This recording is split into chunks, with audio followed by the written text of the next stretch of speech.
ये वीडियो किसी broadcast news जैसा लग रहा होगा आपको, तो मैं बता दूं ये कोई न्यूज़ चैनल नहीं है और यहाँ पे कोई न्यूज़ ब्रॉडकास्ट नहीं हो रहा है। ये एक यूट्यूब चैनल है और इस चैनल पे बैंकिंग फाइनेंस से जुड़ी हुई हर अपडेट्स और ऑनलाइन की अपडेट्स आती रहती है। वीडियो शुरू करने से पहले सबसे आज मेरी एक रिक्वेस्ट है, अगर सब्सक्राइब नहीं करना है चैनल को तो मत करिए, लेकिन एक शेयर जरूर कर देना, क्योंकि पूरी इंडिया में जो बीसी एजेंट काम करते हैं सारे लोगों को ये वीडियो देखना बहुत जरूरी है। ये जो भीड़ आपको दिख रहा है पूरे देश भर में, हर स्टेट में, हर जिले में, इंडियन बैंक की जो बीसी एजेंट है, बीसी एजेंटों ने मिलकर प्रोटेस्ट कर रहा है। कुछ मांग है इन लोगों की, वो मांग लेकर ये लोग सड़क पे उतर गए हैं। एक समय था इंडियन बैंक की जो बीसी एजेंट है बहुत खुश था, अर्निंग्स भी बहुत होती थी, लेकिन आज के समय ये लोग बहुत प्रॉब्लम से गुजर रहा है। तो चलिए हम लोग इसी के ऊपर डिस्कस करते हैं आज।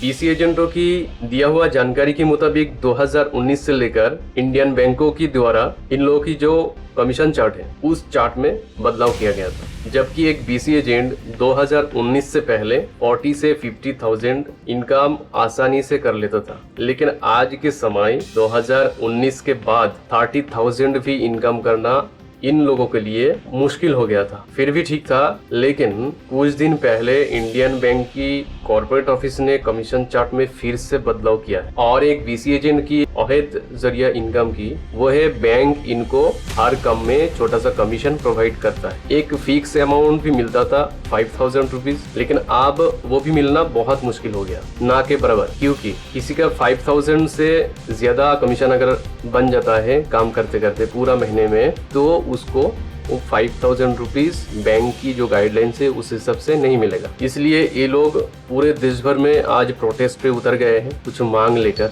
ये कोई एकलौता उदाहरण नहीं है, इससे पहले भी सरकार की किसी डिसीजन के खिलाफ या बैंक का जो मैनेजमेंट टीम है, मैनेजमेंट टीम की कोई डिसीजन के खिलाफ ऐसे ही आपको आंदोलन देखने को मिलेगा। तो चलिए हम लोग पहले वो इन लोगों की जो मांग है वो देख लेते हैं, उसके बाद हम लोग डिस्कस करेंगे।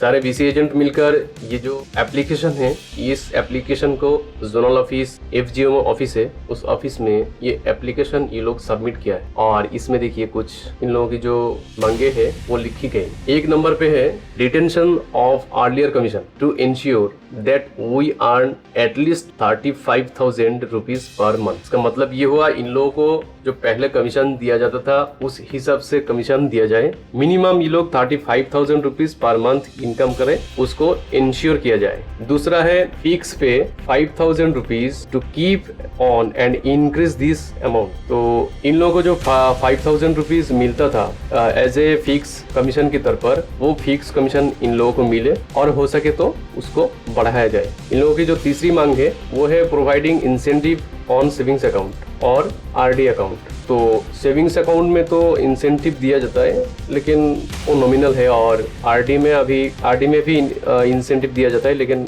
कम है वो। उसके बाद 4 नंबर पॉइंट पे देख लेते हैं, विथड्रॉल का जो लिमिट है वो 30,000 किया जाए और डिपॉजिट 1 लाख तक लिमिट, मतलब 1 लाख तक का लिमिट किया जाए।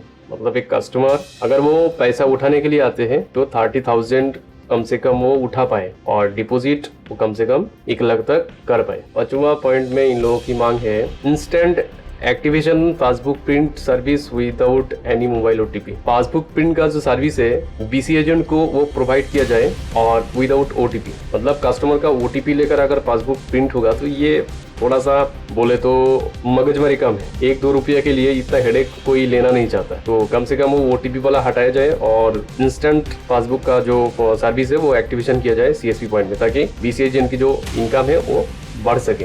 अगला पॉइंट है to ensure payment of the right commission due to ours on the first day of every month. इन लोगों की जो कमीशन एज ए सैलरी तौर पर इन लोगों की जो कमीशन है वो महीने की सेकेंड हाफ में और सेकेंड हाफ के बाद आते हैं। तो आप कहीं भी काम करें, आपको इंडिया में पेमेंट कब किया जाता है? 10 तारीख के अंदर पेमेंट किया जाता है। कोई भी प्राइवेट फर्म में भी काम करे तो भी 10 तारीख के अंदर आपको पेमेंट किया जाता है, लेकिन ये जो बीसी एजेंट है इन लोगों के कमीशन उस समय आता है, इसके लिए इन लोगों को प्रॉब्लम होता है। इसको भी इन लोगों ने पॉइंट किया है। अगला देख लेते हैं, running kiosk system service on laptop और डेस्कटॉप डेस्कटॉप। सबसे बड़ा समस्या आज तो ये हो गया, 2023 से पहले सिर्फ लैपटॉप में ही काम चलता था। 23 के बाद कॉर्पोरेट ऑफिस ने इंट्रोड्यूस किया है एक पॉज डिवाइस, एक टैब डिवाइस को, और उस टैब डिवाइस में सारे सर्विसेज को डाला गया है। टैब के थ्रू वो काम करते हैं और वहाँ से ही होता है सब सारा। लेकिन दिन में ज्यादातर ये सर्वर फेलियर बहुत होता है, इसमें ट्रांजैक्शन फेलियर होता है, सर्वर का इश्यूज बहुत रहते हैं और उसमें सर्विस बहुत मिनिमम है। एटीएम का सर्विस अभी तक चालू नहीं हुआ, आधार लिंकिंग नहीं कर सकते अभी। एक कस्टमर का आधार लिंकिंग जो होता है, मोबाइल लिंकिंग होता है, ये सब नहीं कर सकते। एटीएम से डिपॉजिट विड्रॉल नहीं होता है, ये एक प्रॉब्लम है। और लैपटॉप में चालू करने के लिए ये लोग क्यों बोल रहे हैं, लैपटॉप में काम टैब की जो पॉज डिवाइस है उसकी तुलना में बहुत स्मूथ होता है और ज्यादा ट्रांजेक्शन भी ये लोग कर पाते हैं। उसमें लिंकिंग जो और भी जरा एक्स्ट्रा जो सर्विसेज है वो सर्विस भी उसमें अभी भी है और वो लोग सही से काम कर रहे हैं। अगला पॉइंट में not to close the code and not to freeze the account of any bank partner involved in unethical activities। अगर एक बीसी सही से काम नहीं करता या मतलब दूसरा काम भी साथ में कर रहा है तो उन लोगों का कोड ब्लॉक कर दिया जाता है, फ्रीज कर दिया जाता है। उसका जो सेटलमेंट अकाउंट है वो अकाउंट फ्रीज कर दिया जाता है और इसके चलते वो कस्टमर का जो ट्रांजैक्शन वगैरह है, विड्रॉल है, जो भी है, अपना काम नहीं कर पाता। तो एक नेगेटिव इम्पैक्ट भी, और भी सारा जो सीएसपी है इंडिया में ये प्रॉब्लम नहीं है। उसके बाद है keeping bank Mitra OD and Mudra loans open. 2011, 12, 13 ये जो समय था, इस समय में जब ये जो पीसी पॉइंट है, सीएसपी पॉइंट है, इसको बैंक से या तो ओडी या तो मुद्रा लोन्स ऐसा कुछ प्रोवाइड करता था। मतलब एक फाइनेंशियली सपोर्ट इसको मिलता था, काम करने में बहुत इन लोगों के हेल्प होता था। आज के समय पूरा पैसा अपना जेब से लगाना पड़ता है हर किसी का। ये ओडी का लिमिट अगर 1 लाख ऐसा कुछ मिलता था, आज के समय अगर ओडी वगैरह या मुद्रा लोन्स ये सब कुछ थोड़ा सा रहे, इन लोगों का जो ट्रांजैक्शन है ये भी बढ़ेगा और ये लोग अच्छे से काम कर पाएगा। तो इसलिए इसको भी पॉइंट किया गया। No charge will be made from the customer on withdrawal and deposit transaction। तो अभी सब लोग जानते हैं कि महीने में 4th ट्रांजैक्शन के बाद कस्टमर के अकाउंट से चार्ज किया जाता है। महीने में 4th ट्रांजैक्शन फ्री है सिर्फ। तो ये भी इसको पॉइंट किया गया है ताकि चार्ज ना किया जाए कस्टमर को, विड्रॉल करे या डिपॉजिट करे। तो ये कुछ मांग था इन लोगों की। अपनी जगह पर ये लोग तो सही नजर आ रहा है, लेकिन इन लोग से मेरा कुछ सवाल है। 2 ही सवाल है मेरा। पहला सवाल है, किसी आंदोलन के लिए प्रॉब्लम्स बहुत आती है, मुश्किल हो जाता है गुजरना। अभी हो सकते है कुछ डीसी एजेंट का काम ही चला जाए, क्योंकि ये कोई परमानेंट जॉब है नहीं, कॉन्ट्रैक्चुअल जॉब है, किसी भी रीजन से कभी भी हटाया जा सकता है। और दूसरी सवाल है, आप लोग इस आंदोलन को कहाँ तक लेके जा सकते हैं? क्या जब तक मांग पूरी नहीं होती इस आंदोलन को लेके जा सकते हैं? दोनों क्वेश्चन का आंसर हाँ है। तो मैं एक सॉल्यूशन का रास्ता बताने वाला हूँ। अगर दोनों क्वेश्चन का आंसर ना है तो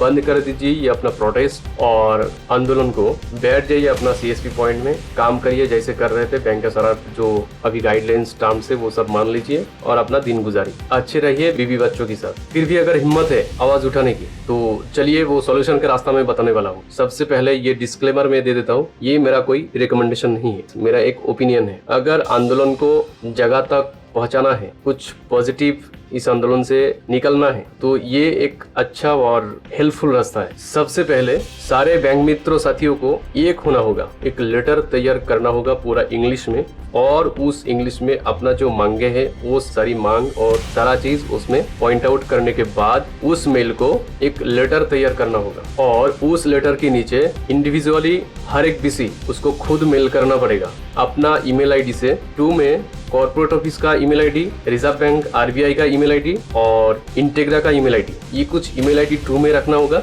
और branch, zonal office, state level का जो आपका एसएलवीसी डिपार्टमेंट है उसका ईमेल आईडी और फाइनेंस डिपार्टमेंट का ईमेल आईडी ऐड करने ना भूले। तो ये सारा चीज करके सबको इंडिविजुअली मेल करना होगा। इस मेल को ट्रायल करते जाना है तब तक जब तक आप लोगों के साथ बैंक की टीम ना बैठे। एक समय ऐसा आएगा डिपार्टमेंट मजबूर हो जाएगा आप लोगों के साथ बैठने के लिए। हो सकता है आप लोगों की पूरी बात या तो थोड़ा बात मान लिया जाए, नेगोशिएशन करके इसका एक एडजस्टमेंट बनेगा। काम ना करना और एसएसएस परफॉर्म ना करना कोई समझदारी की बात नहीं है और ये कोई सॉल्यूशन भी नहीं है। वैसे 2-3 महीने के ऊपर अगर एक बीसी एजेंट परफॉर्म नहीं करता है तो उसको कभी भी उसके बाद से टर्मिनेशन लेटर इशू करके उसको टर्मिनेट किया जा सकता है। अगर कोड ही आपका चला जाएगा तो उसके बाद कुछ नहीं कर सकते फिर। तो अच्छा यही है कि काम भी चले और उसके बाद अपना आंदोलन भी, अपना जो मांगे हैं आंदोलन भी ऐसे जारी रहे। तो आज की वीडियो यही था। अगर वीडियो अच्छा लगा तो एक लाइक जरूर कर दीजिएगा, कुछ बताना है तो कॉमेंट में